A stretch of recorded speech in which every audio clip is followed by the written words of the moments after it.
Buenas noches, estimados estudiantes. Este video corresponde a un repaso y una explicación nuevamente de lo que fue el análisis de varianza en clase. En este caso, pues recordemos que la ANOVA de una vía corresponde al análisis de un diseño completamente al azar. De todos los diseños experimentales que vimos, ese es el análisis más sencillo debido a que ocupa un solo factor. Recordando que los factores son las variables categóricas que el experimentador controla para ver cómo responden por las variables dependientes o las variables de respuesta. Brevemente, un ejemplo de un factor podría ser tipo de tratamiento y los niveles de ese factor son los grupos que se forman para la comparación. Por ejemplo, un nivel puede ser tratamiento con calor, otro nivel puede ser tratamiento con mecano y otro nivel puede ser tratamiento con electroterapia, por poner un ejemplo. Eh, Otro detalle de este análisis, para que no vaya a haber alguna confusión, es que aunque se llama análisis de varianza, lo que sigue haciendo el análisis es comparar medias, solo que lo hace a través de la partición de la variabilidad total que hay en los datos, ya sea entre grupos o dentro de los grupos. Este análisis se aplica cuando tenemos 3 o más grupos. Recuerden, la t-student la aplicábamos cuando había solamente 2 grupos, pues en este caso se va a aplicar de 3 o más, aunque eso no quita que la ANOVA también se puede aplicar para 2 grupos, como si fuera el reemplazo de una t-student. Nada más que metodológicamente antes era más complejo hacer una ANOVA con una t y por eso se prefiere la t para comparar 2 grupos. Ahora la ANOVA tiene varios supuestos, al igual que todas las pruebas estadísticas. Solo que estos supuestos, a diferencia de la t-student, no se van a probar directamente sobre las variables o los datos, sino que se van a probar después de realizar el análisis. Ahorita vamos a ver eso más abajo. Y los supuestos van a ser los siguientes. Primero, debe haber normalidad. Nada más que la normalidad en el ANOVA no se prueba sobre las variables crudas, sino sobre un concepto llamado residuos o los residuales, que básicamente viene siendo la variación que no explica el modelo, la cual debe ser distribuida normalmente. El segundo supuesto y el más serio, si se llega a violar, es el supuesto de la homogeneidad de varianzas u homocedasticidad, es decir, el supuesto en donde las varianzas de los grupos deben ser similares. Una manera de visualizar esto de las varianzas similares es como imaginarse dos box plots, dos cajas de bigotes. Si las cajas tienen el mismo rango intercuantil, o sea, el mismo tamaño, pues podríamos suponer que son varianzas iguales. Pero si una caja es más pequeña y otra caja es más grande, podríamos decir que las varianzas no son iguales. El siguiente supuesto es el de la independencia de las observaciones, es decir, cada observación debe ser independiente tanto dentro de los grupos como entre los grupos. Si no fuera el caso, tendría que hacerse un otro modelo, como por ejemplo ANOVA de medidas repetidas, pero eso no corresponde a este ejercicio. Y por último, la variable dependiente debe ser cuantitativa, numérica y continua. Puede ser medida en escala de intervalo o en escala de razón, como por ejemplo el RUM, fuerza, EVA si se trata como continua, entre otras. Ahora, otra diferencia sustancial de este análisis con los que ya hemos hecho es que aquí hay una hipótesis general. No se tiene que establecer una hipótesis para cada problema diferente que va a haber. Y tampoco se suele especificar la dirección, si es la derecha, cola izquierda o dos colas. Las hipótesis generales de la ANOVA es que, primero, la hipótesis nula indica que todas las medidas son iguales. ¿De qué? Entre los tratamientos. O sea, el tratamiento 1, su media es igual al tratamiento 2, tratamiento 3, tantos tratamientos haya. La hipótesis alternativa nos va a indicar que al menos una de esas medias va a ser diferente. Por ejemplo, puede ser que la media del grupo 1 con el grupo 2 sea igual, pero la media del grupo 2 con el grupo 3 puede que sea diferente y ya con eso se rechazaría la hipótesis nula y estaríamos aceptando que hay un efecto del factor sobre nuestra variable de respuesta. Muy bien, vamos a empezar con el análisis. Primero vamos a preparar nuestro espacio de trabajo. Esta función lo que nos va a permitir es limpiar el ambiente que tenemos de este lado. Si tienen objetos aquí hay que limpiarlos y hay que establecer el directorio del trabajo. El directorio del trabajo, recuerden que es muy importante establecerlo desde el principio porque ahí vamos a guardar los archivos de Excel que vamos a estar trabajando. Si no establecemos el directorio del trabajo, cuando corramos las funciones de abajo que llamen al archivo, estas no van a funcionar. Y aquí están las indicaciones para hacer eso. Nos vamos a la arriba, a la pestaña de Sessions, seleccionamos Set Working Directory, Choose Directory, y vamos a buscar la carpeta en la que están nuestros datos. En mi caso, pues yo la tengo en la carpeta del curso, que es el de bioestadística.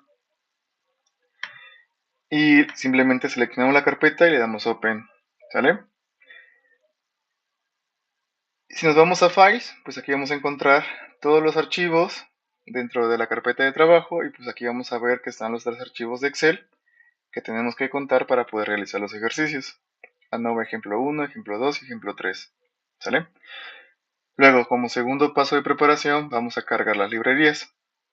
Si no tiene instalada alguna de esas librerías, aquí hay ejemplos del código de cómo instalarlo, hay que hacerlo, si no, algunos puntos del código pueden no funcionar.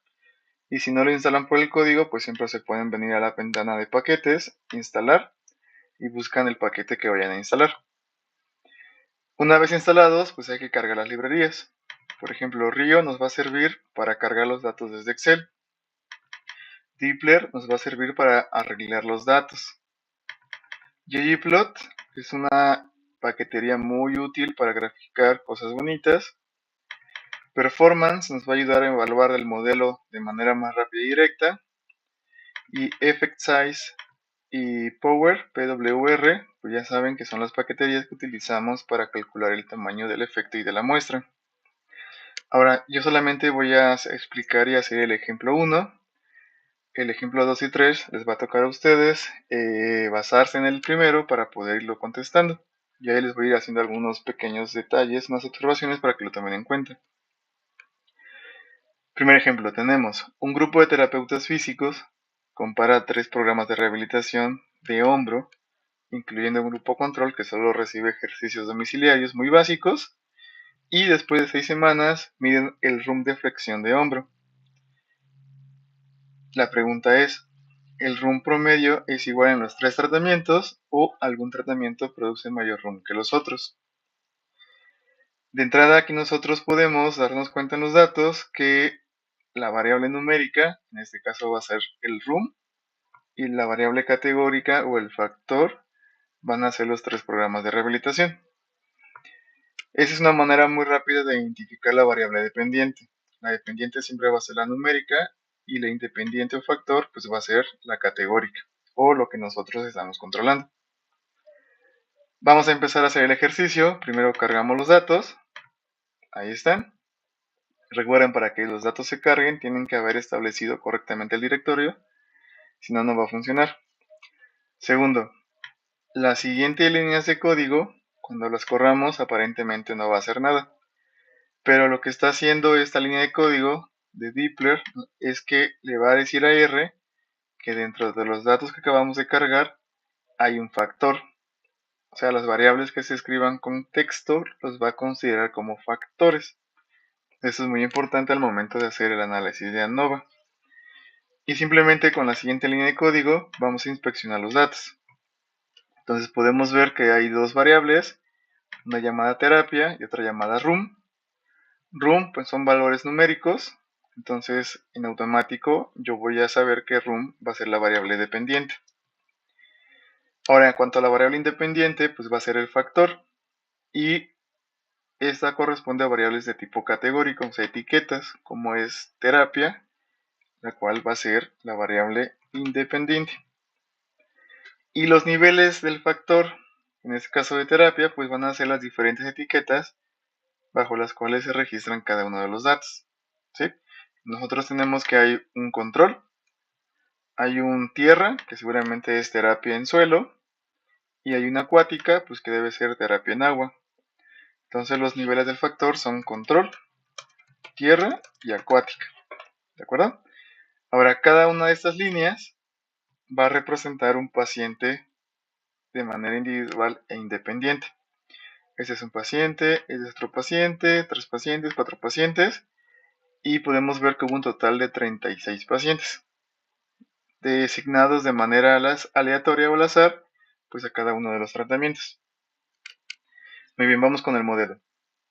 Ya que tengo identificadas las variables, va a ser más fácil hacer el modelo. Pero si tengo algunas dudas de cómo se escriben, pues simplemente corro esta línea de datos y voy a ver aquí cómo están escritas exactamente dentro de la base de datos. Ahora, para hacer el modelo, se hace lo siguiente. Primero, vamos a escribir un objeto en el que vamos a guardar los resultados.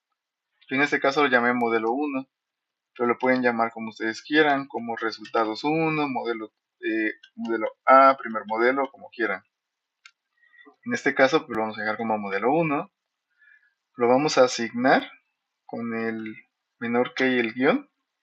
Y vamos a utilizar la función de la ANOVA que es AOV. Ahora, la sintaxis es la siguiente. Primero, se va a colocar la variable dependiente, que en este caso identificamos que es room. Lo segundo que vamos a colocar es este símbolo de aquí, que es un símbolo que se llama virgulilla.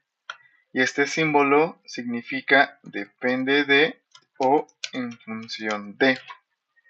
Por lo tanto, aquí podemos leer que el room depende de o está en función de la variable categórica, que en este caso se llama terapia. ¿Sí?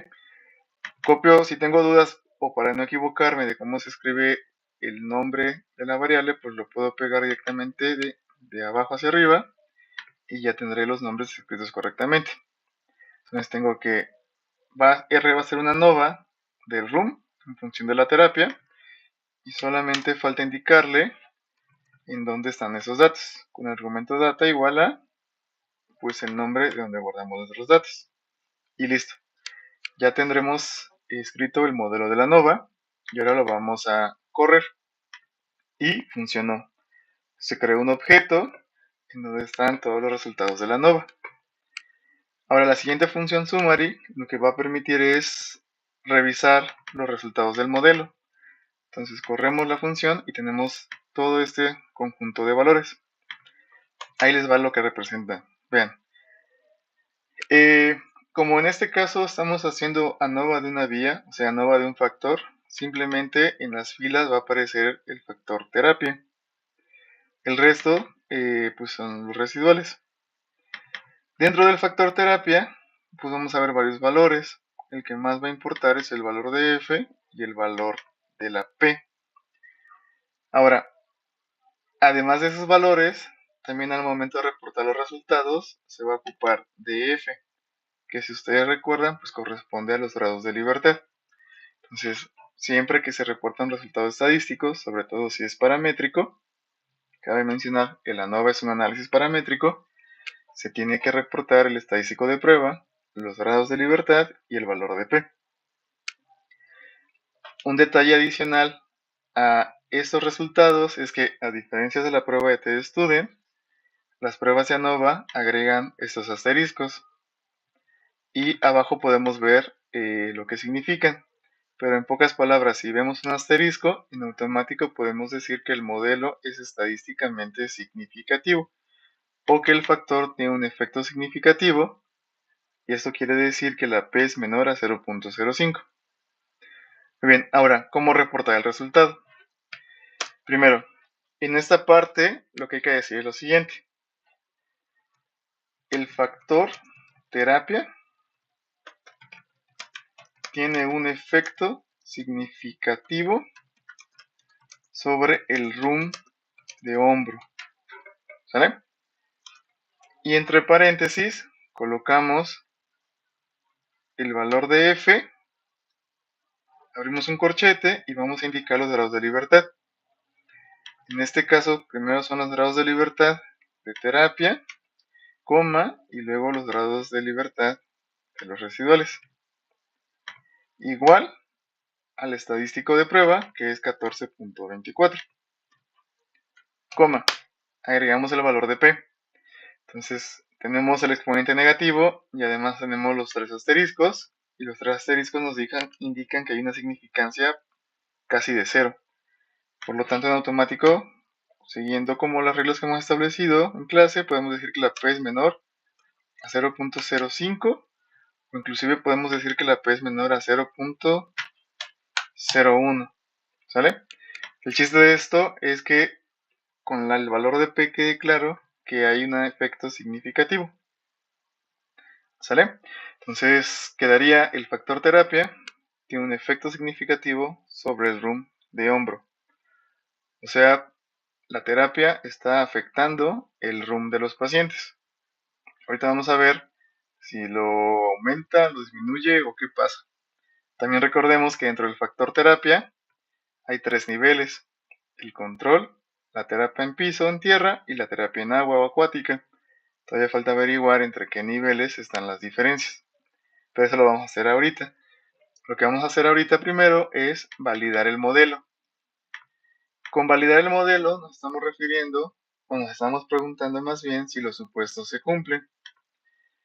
Si esos supuestos no se cumplen, especialmente el de la homogeneidad, ya no tiene caso que continúe con lo de abajo, porque el modelo pues ya no sería como el correcto. Tendríamos que hacer otro modelo, en este caso la versión no paramétrica de la ANOVA, que se llama Cruz-Gal-Wallis. Para checar la normalidad con estas funciones es súper fácil.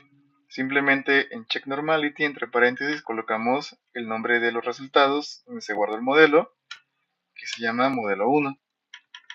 Y al momento de correrlo, pues podemos observar en verde esta leyenda que dice que los residuales están o parecen estar normalmente distribuidos. Por lo tanto, se cumple la normalidad. Segundo supuesto, check homogeneity. Aquí también colocamos el nombre del modelo entre paréntesis y al momento de correrlo, pues también nos está diciendo que ok, que no hay clara evidencia para apariencias diferentes entre grupos, es decir, las apariencias son iguales y por lo tanto se cumple la homoscedasticidad. ¿Sale? Estas funciones es una manera de checar directamente los supuestos en lugar de estar haciendo pruebas de Bartlett o Shapiros directamente. O sea, estas pruebas las están haciendo por nosotros y nos están entregando un resultado pues prácticamente digerido. Ahora, como ya validé el modelo y ya sé que es un modelo aceptable por cumplir los supuestos, ahora sí me puedo arriesgar, o más bien ahora debo de analizar las diferencias dentro de cada uno de los niveles del factor. O sea, averiguar en dónde están las diferencias. Para eso se ocupa una prueba post hoc, en específico la prueba de Tukey. ¿Sale? La prueba post hoc, por si se los pregunto en el examen, sirve para identificar entre qué niveles de un factor hay diferencias significativas. ¿Sale? Una cosa es que el factor sea significativo y otra cosa es que los niveles sean significativos. Por ejemplo, si tenemos 3 niveles, puede que el primer par de niveles sea significativo, pero el segundo par de niveles no sea significativo. Pero para saber eso hay que hacer la prueba post hoc de Tukey, que básicamente se pregunta lo siguiente: si el modelo es significativo, ¿entre qué niveles hay diferencias? Para responder esta pregunta hay que usar la función que hace la prueba de Tukey, que es esta, Tukey HSD, y nuevamente colocamos el modelo y lo corremos. ¿Sale? Ahora, en estos resultados, en la primera columna podemos observar las comparaciones. Por ejemplo, en la primera nos está comparando el tratamiento en tierra con el control, en la segunda el tratamiento acuática con el control, y en la tercera el tratamiento acuática versus tierra. Estos de aquí los vamos a obviar, el de diferencias, el lower y el upper. Vamos a ir directamente al valor de P. Y la regla es la de siempre. Si el valor de P es menor a 0.05, vamos a poner aquí. Si P es menor a 0.05, hay diferencias entre los niveles. Por lo tanto, si P es mayor a 0.05, no hay diferencia entre los niveles. Por lo tanto, siguiendo esta regla, tenemos que la comparación de tierra y control nos da un P de 0.001.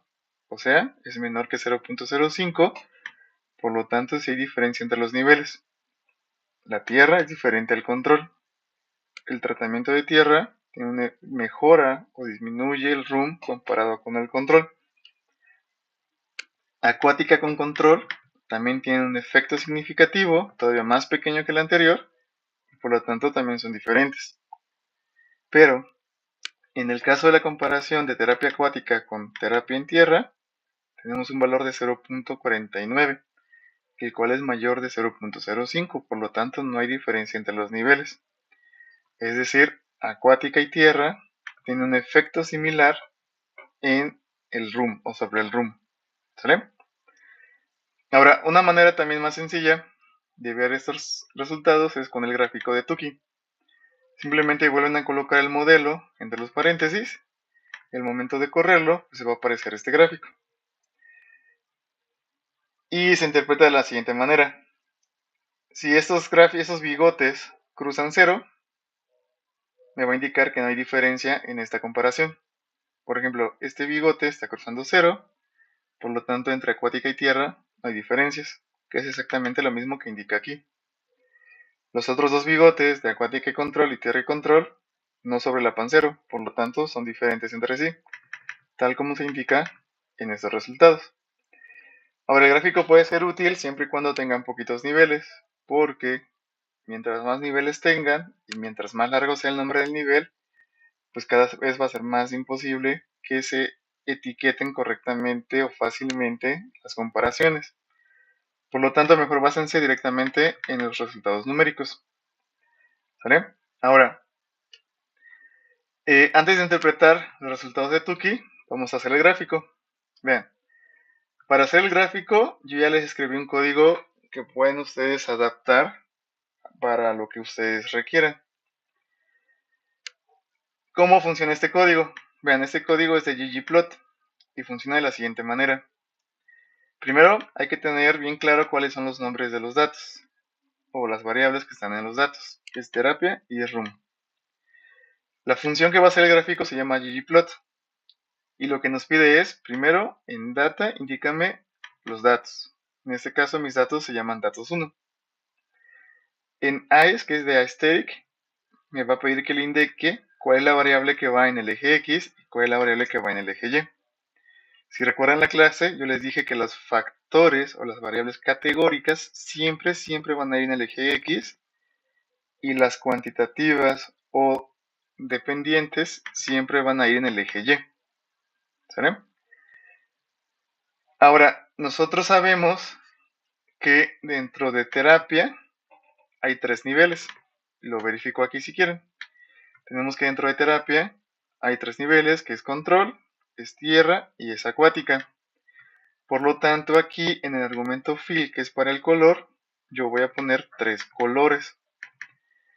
Si hubiese 4 niveles o 5 niveles y yo no pongo 4 o 5 colores respectivamente, este código no va a funcionar.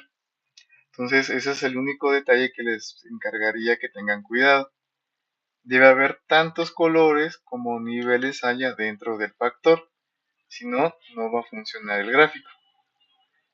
Ahora, el resto de argumentos, sobre todo los que tienen valores, ustedes los pueden jugar con ellos. Pueden ver qué pasa si lo ponen en 5, pueden ver qué pasa si el alfa lo ponen en 7, etc. Y pues las etiquetas sí las van a tener que cambiar dependiendo de las variables y lo que estén analizando. En este caso se llama diferencias de RUM por terapia, pues porque es lo que estoy comparando. Y por último, pues tenemos el tema y ahorita les explico un poquito del tema. Pero mientras corramos esto, lo corremos y tenemos que aquí está el gráfico ya hecho con los resultados. Ahora vean,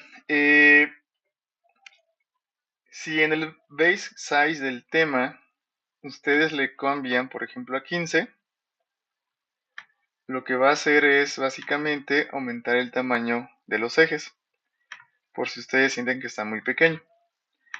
Pero también como para que ustedes puedan personalizar los gráficos a su estilo, además de cambiar los colores, en el tema, si borran esto y vuelven a escribir el guión bajo, se les va a desplegar todos los temas que ggplot maneja y ustedes pueden seleccionar el que ustedes quieran.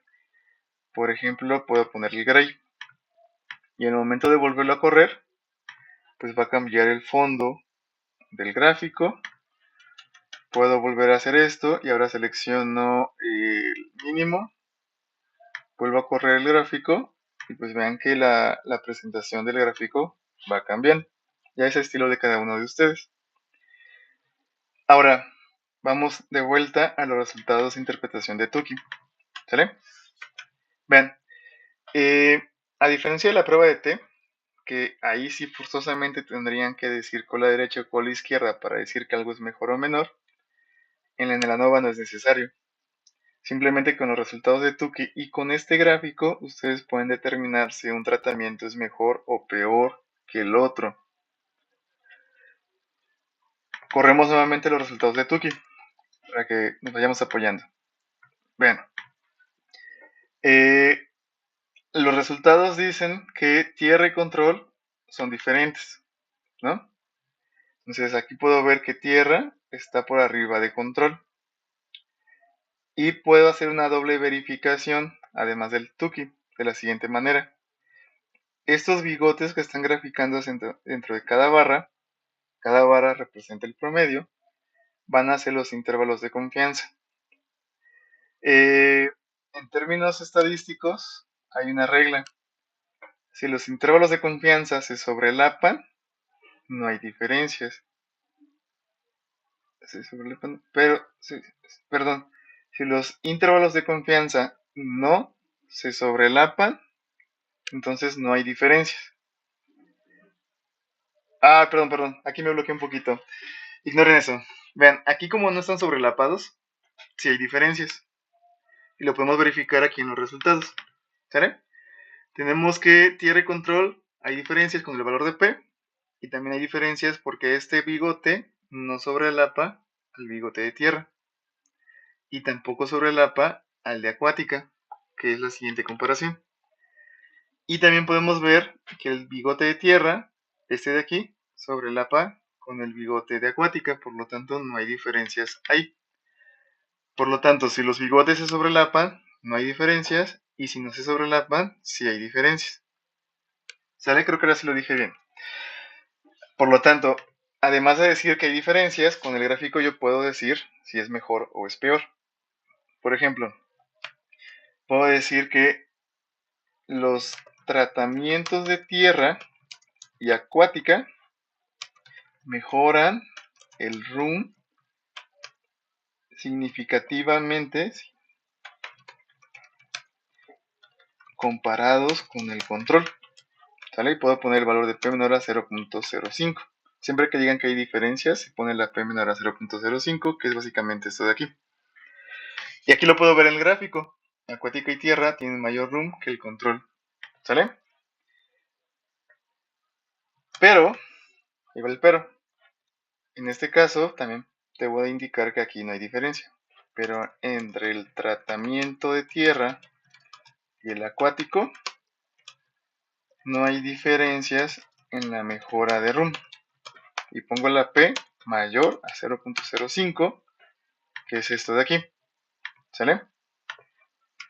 Por lo tanto, hay que agregar una interpretación. El tratamiento en tierra y el acuático son igualmente efectivos para mejorar el RUM. ¿Sale? Ahora, aquí en el ANOVA, sí es muy importante que agreguen una explicación con base en los valores de las P de Tukey y sobre todo sobre las comparaciones que hay en los gráficos. O sea, ustedes directamente pueden agarrar el gráfico y empezar a interpretarlo. Con 3 niveles por factor es sencillo. Con 4 un poquito menos, y mientras más niveles de factor haya, las comparaciones van a ser mayores y la interpretación se va a complicar, como se van a dar cuenta ustedes más abajo. Pero con que hagan una interpretación general de lo que observan, de cuál es mejor, cuál es peor, o no hay diferencias, es más que suficiente. ¿Sale? Y ya por acabar, tenemos el tamaño del efecto, que también para ANOVA, así como para T. Wilkinson, hay una manera de sacarlo. Aquí están las referencias. Las referencias de si es pequeño, mediano y grande son diferentes a las pruebas de T. Y para calcular el tamaño del efecto, a la función de Coens le agregamos simplemente el modelo. Lo corremos y tenemos un tamaño del efecto de 0.93, que de acuerdo a nuestra referencia es un efecto muy grande. Entonces aquí voy a colocar en la F, porque esa es una F, el valor de 0.93, que es el tamaño del efecto. Y en la K, que es el número de grupos, pues voy a poner cuántos grupos o niveles hay dentro del factor. O sea, básicamente cuántas barras hay en el gráfico. En este caso son 3. Corro la función y me dice el siguiente resultado. Me dice que son 3 grupos y que por cada grupo debería tener 4.8 pacientes, o sea, 5 individuos o pacientes. Entonces redacto el resultado. El tamaño del efecto es muy grande, es una F igual a 0.93, y el tamaño de muestra por tratamiento o nivel de factor para tener una potencia al 80% o para detectar un efecto real era a partir de 5 pacientes. ¿Sale? Y nada más para verificar, si corro esta función, puedo ver cuántos pacientes tenía por tratamiento y puedo ver que había 12. Y la prueba dice que mínimo eran 5, por lo tanto, el experimento está bastante bien en cuanto al tamaño de muestra, a la potencia, y podemos decir que los resultados son confiables. Y listo, eso sería básicamente todo para el ANOVA. Repasen el video, chequen las diapositivas y contesten el ejemplo 2 y el ejemplo 3. Me los envían por equipo, contestan la hojita y básicamente sería todo. Chao.